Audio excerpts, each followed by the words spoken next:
السلام علیکم ورحمۃ اللہ وبرکاتہ۔ بسم اللہ الرحمن الرحیم۔ ان اللہ لا یغیر ما بقوم حتی یغیروا ما بانفسہم۔ تحریک فروغ اسلام کے قومی صدر عالی جناب علامہ قمر غنی عثمانی صاحب تریپورہ میں پرشاسن کی زیادتی کا شکار ہوئے ہیں، اور وہ اپنی وجہ سے نہیں بلکہ قوم کے مستقبل کی فکر ان کو وہاں لے گئی۔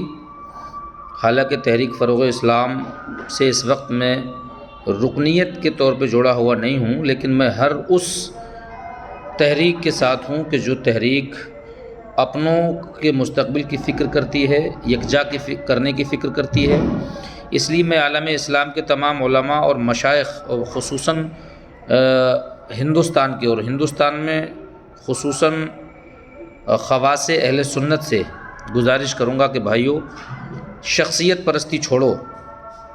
اول تو ہم کوئی کام کرتے نہیں ہیں، اور سب یہی چاہتے ہیں کہ کام کیا جائے، کام ہو، لیکن ہم اگر خود کوئی کام نہیں کرتے تو دوسروں سے جس کام کی ہم امید کرتے ہیں، اگر وہ ان میں سے کوئی ایسا آدمی نکل کے آیا ہے کہ جو کام کر رہا ہے، اپنے گھر نہیں بیٹھ رہا، اپنے بیوی بچوں کو چھوڑ کر رات دن دین کے لیے بھاگا پھر رہا ہے، تو ان کا ساتھ دینا چاہیے۔ اور اگر پھر بھی آپ ساتھ نہیں دے رہے ایسی مشکل گھڑی میں، تو میں سمجھتا ہوں کہ آپ دین کا کام کرنا ہی نہیں چاہتے، یہ صرف آپ کی باتیں ہیں، آپ صرف بات کرنا جانتے ہیں۔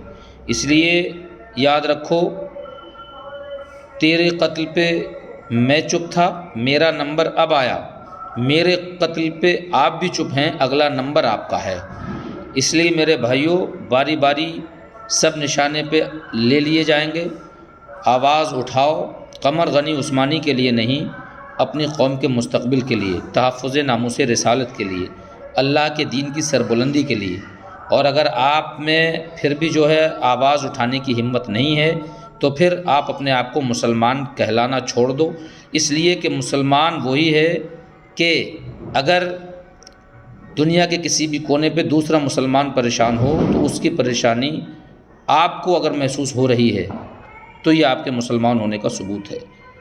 ورنہ شراب اور کباب میں کس حد تک ڈوبی ہوئی ہے قوم، یہ روز روشن کی طرح آیا ہے، کسی تعارف کی محتاج نہیں ہے یہ بات۔ اس لیے میرے بھائیوں، ایک پلیٹ فارم پہ آ جاؤ۔